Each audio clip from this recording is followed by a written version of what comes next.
Vegan Meathead here.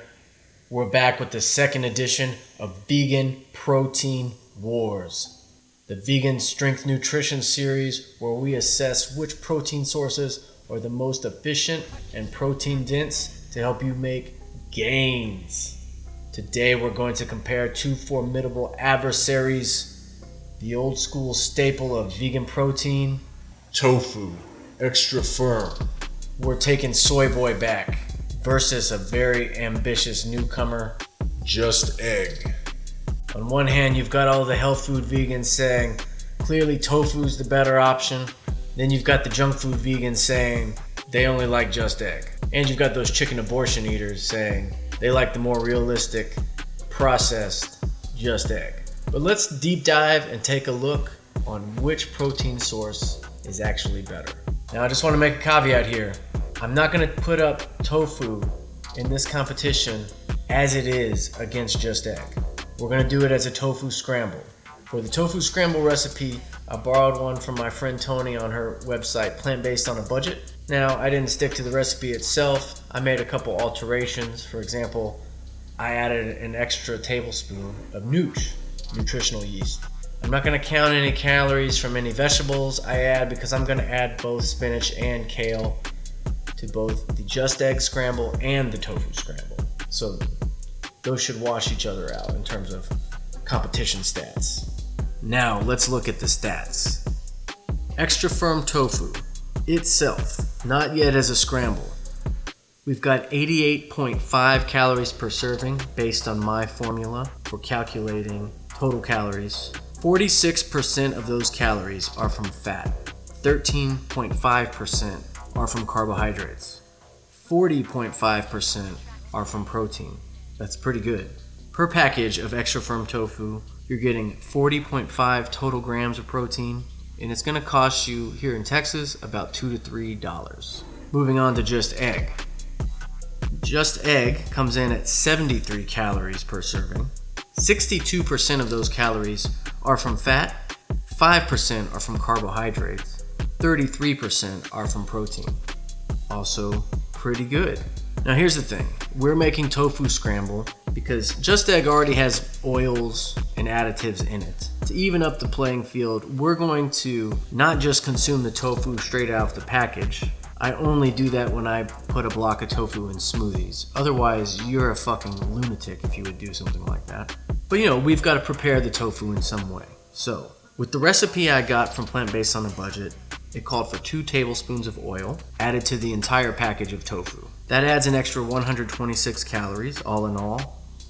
Tony's recipe called for 1 tablespoon of nutritional yeast. I like things extra nutri, so I'm adding an extra one. That's going to add 40 calories of protein.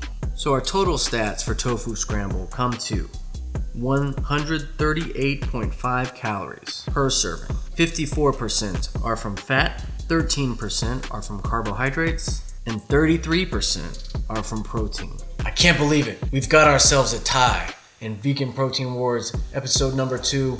Just Egg and Tofu Scramble come out neck and neck at 33% protein each. Not bad for some fluffy vegan protein sources, eh? Not only that, these are 2 high fat options, and I always say fat is the energy macro. If you want more energy, if you're tired, if you're not meeting your caloric goals, more fat in your diet is a good thing, especially for strength athletes, especially for men who derive natural cholesterol from fat consumption, which then leads to testosterone production. Keep that in mind. Alright, regarding tofu and soy, there's been so many rumors over the years, so many unfounded rumors about soy causing men to grow feminine breasts and disrupting male hormones. These are all a bunch of bullshit, and I want to take a moment to address this directly with a passage from my book, The Way of the Vegan Meathead, which is available on all my websites and on Amazon. So let's have a look. As for the claims that soy disrupts male hormonal balance, causes men to grow feminine breasts, etc., let's have a look. To answer the question of whether soy lowers testosterone in men, the International Society for Medicine states, no, soy intake does not raise or lower a man's testosterone levels. It goes on to address the confusion between estrogen, the hormone in human bodies, and phytoestrogens. phyto equals plant when translated to common English, which are found in plants and do not function like actual hormones when ingested by people. So yes, soy contains phytoestrogens, but that is not the same as the amount of estrogen in your bloodstream. If phytoestrogens were responsible for emasculating men, they'd be best off giving up beer, as beer is known to have higher levels of phytoestrogens than soy. And beer has certainly caused many a limp dick. Ever been too drunk to fuck, fellas? Not I, fellas, not I.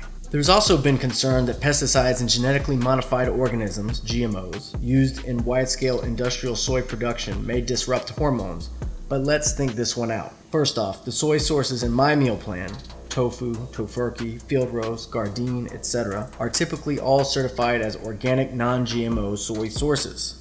Secondly, did you know that up to 70% of the world's soy is directly fed to livestock, while humans eat only about 6% of the world's soy supply? The bulk of the soy crops being treated with pesticides and GMOs is the soy being fed to farm animals, who are then being eaten by people. So if anyone should be worried about hormone disruption, it's the blood mouths out there eating animal products. Oh, the irony. The very people accusing vegans of losing precious testosterone to soy are the ones eating the animals who are eating the soy that would lead to an increased risk of hormonal disruption. Basically, as you can see, people who say soy decreases testosterone or increases estrogen don't know what they are talking about, and some of them may even deserve to get punched in the fucking face for perpetuating misinformation that doesn't help anyone, the animals included. I guess all the meat eaters who got outbenched by me at powerlifting meets must eat more soy than me, right? Alright, there we have it. I prepared both with some spinach and kale. Add a little extra fiber and micronutrition in there. Right here you've got the just egg. And right here you've got the tofu scramble. And again, taste is all a matter of preference. Ultimately, what we review on Vegan Protein Wars is the nutrition, content, especially protein.